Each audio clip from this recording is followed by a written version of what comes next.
అన్నా ఓ 10 రూపాయలు ఉంటే దానం చేయండి అన్నా.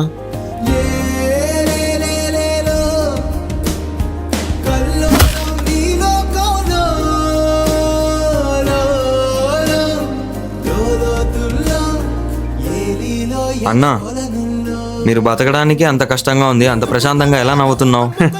ఎంతో మంది నాలాగా విటి వాళ్ళు ఉంటారన్నా. వాళ్ళంతా రోజు బాధపడుకుంటూ కూర్చుంటారా? ఆ భగవంతుడు మనకి ఇచ్చిన దానిలోనే తృప్తి పడాలన్నా, ఆశపడకూడదు. నేనన్నా లంచ్ బాక్స్ మర్చిపోయావురా.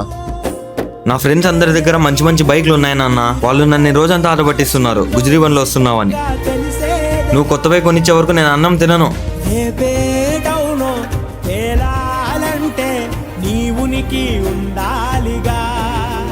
లంచ్ బాక్స్ ఇవ్వండి నాన్న.